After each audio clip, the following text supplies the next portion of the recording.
Praise the Lord. யோவான் எழுதின சுவிசேஷம் 1ஆம் அதிகாரம். ஆதியிலே வார்த்தை இருந்தது, அந்த வார்த்தை தேவனிடத்தில் இருந்தது, அந்த வார்த்தை தேவனாய் இருந்தது. அவர் ஆதியிலே தேவனோடு இருந்தார். சகலமும் அவர் மூலமாய் உண்டாயிற்று. உண்டானதொன்றும் அவராலே அல்லாமல் உண்டாகவில்லை. அவருக்குள் ஜீவன் இருந்தது, அந்த ஜீவன் மனுஷருக்கு ஒளியாய் இருந்தது. அந்த ஒளி இருளிலே பிரகாசிக்கிறது, இருளானது அதை பற்றி கொள்ளவில்லை. தேவனால் அனுப்பப்பட்ட ஒரு மனுஷன் இருந்தான், அவன் பேர் யோவான். அவன் தன்னால் எல்லாரும் விசுவாசிக்கும்படி அந்த ஒளியை குறித்து சாட்சி கொடுக்க சாட்சியாக வந்தான். அவன் அந்த ஒளி அல்ல, அந்த ஒளியை குறித்து சாட்சி கொடுக்க வந்தவனாய் இருந்தான். உலகத்திலே வந்து எந்த மனுஷனையும் பிரகாசிப்பிக்கிற ஒளியே அந்த மெய்யான ஒளி. அவர் உலகத்தில் இருந்தார், உலகம் அவர் மூலமாய் உண்டாயிற்று, உலகமோ அவரை அறியவில்லை. அவர் தமக்கு சொந்தமானதிலே வந்தார், அவருக்கு சொந்தமானவர்களோ அவரை ஏற்றுக்கொள்ளவில்லை. அவருடைய நாமத்தின் மேல் விசுவாசம் உள்ளவர்களாய் அவரை ஏற்றுக்கொண்டவர்கள் எத்தனை பேர்களோ அத்தனை பேர்களும் தேவனுடைய பிள்ளைகள் ஆகும்படி அவர்களுக்கு அதிகாரம் கொடுத்தார். அவர்கள் இரத்தத்தினாலாவது மாம்ச சித்தத்தினாலாவது புருஷனுடைய சித்தத்தினாலாவது பிறவாமல் தேவனாலே பிறந்தவர்கள். அந்த வார்த்தை மாம்சமாகி கிருபையினாலும் சத்தியத்தினாலும் நிறைந்தவராய் நமக்குள்ளே வாசம் பண்ணினார். அவருடைய மகிமையை கண்டோம். அது பிதாவுக்கு ஒரே பேரானவருடைய மகிமைக்கு ஏற்ற மகிமையாகவே இருந்தது. யோவான் அவரை குறித்து சாட்சி கொடுத்து, எனக்கு பின் வருகிறவர் எனக்கு முன் இருந்தவர், ஆகையால் அவர் என்னிலும் மேன்மையுள்ளவர் என்று நான் சொல்லியிருந்தேனே, அவர் இவர்தான் என்று சத்தமிட்டு கூறினான். அவருடைய பரிபூர்ணத்தினால் நாம் எல்லாரும் கிருபையின் மேல் கிருபை பெற்றோம். எப்படியெனில் நியாயப்பிரமாணம் மோசேயின் மூலமாக கொடுக்கப்பட்டது, கிருபையும் சத்தியமும் இயேசு கிறிஸ்துவின் மூலமாய் உண்டாயின. தேவனை ஒருவனும் ஒரு காலம் கண்டதில்லை. பிதாவின் மடியில் இருக்கிற ஒரே பேரான குமாரனே அவரை வெளிப்படுத்தினார்.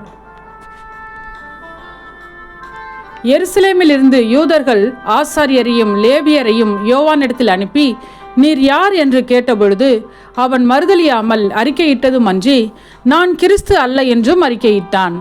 அப்பொழுது அவர்கள், பின்ன யார், நீர் எலியாவா என்று கேட்டார்கள். அதற்கு நான் அவனல்ல என்றான். நீர் தீர்க்கதரிசியானவரா என்று கேட்டார்கள். அதற்கும் அல்ல என்றான். அவர்கள் பின்னும் அவனை நோக்கி, நீர் யார், எங்களை அனுப்பினவர்களுக்கு நாங்கள் உத்தரவு சொல்லும்படிக்கு உம்மை குறித்து என்ன சொல்லுகிறீர் என்று கேட்டார்கள்.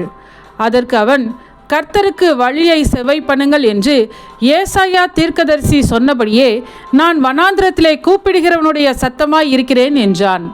அனுப்பப்பட்டவர்கள் பரிசேயராய் இருந்தார்கள். அவர்கள் அவனை நோக்கி, நீர் கிறிஸ்துவும் அல்ல எலியாவும் அல்ல தீர்க்கதரிசி ஆனவரும் அல்லவென்றால் ஏன் ஞானஸ்நானம் கொடுக்கிறீர் என்று கேட்டார்கள்.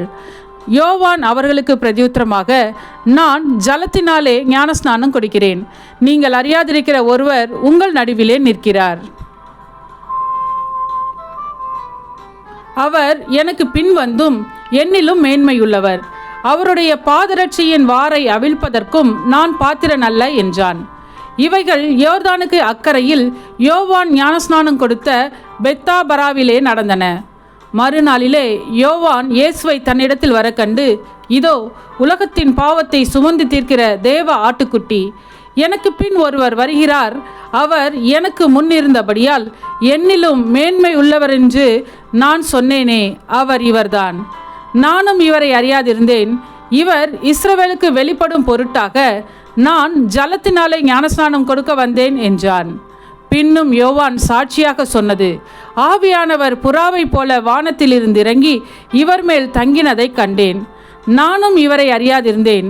ஆனாலும் ஜலத்தினால் ஞானஸ்நானம் கொடுக்கும்படி என்னை அனுப்பினவர், ஆவியானவர் இறங்கி யார் மேல் தங்குவதை நீ காண்பாயோ அவரே பரிசுத்த ஆவியினால் ஞானஸ்நானம் கொடுக்கிறவர் என்று எனக்கு சொல்லியிருந்தார். அந்தபடியே நான் கண்டு இவரே தேவனுடைய குமாரன் என்று சாட்சி கொடுத்து வருகிறேன் என்றான்.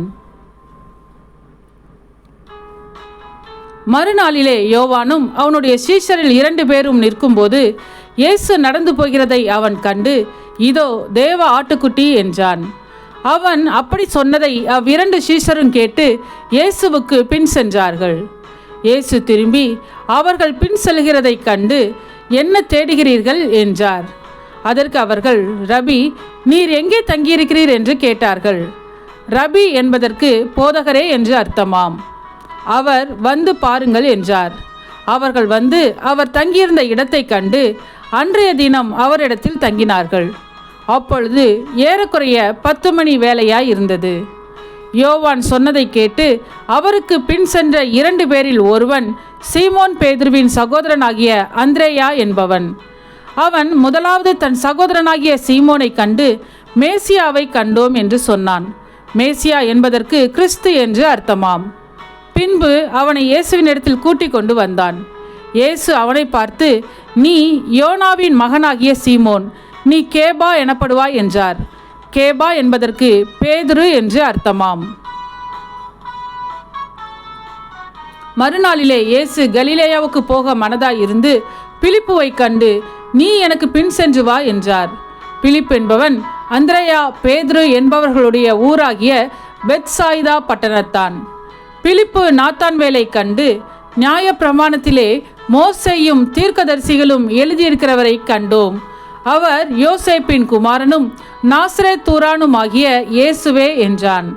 அதற்கு நாத்தான்வேல், நாசரேத்திலிருந்து யாதொரு நன்மை உண்டாகக்கூடுமோ என்றான். அதற்கு பிலிப்பு, வந்து பார் என்றான். இயேசு நாத்தான்வேலை தம்மிடத்தில் வர கண்டு அவனை குறித்து, இதோ கபடற்ற உத்தம இஸ்ரவேலன் என்றார். அதற்கு நாத்தான்வேல், நீர் என்னை எப்படி அறிவீர் என்றான். இயேசு அவனை நோக்கி, பிலிப்பு உன்னை அழைக்கிறதற்கு முன்னே நீ அத்திமரத்தின் கீழ் இருக்கும்போது உன்னை கண்டேன் என்றார்.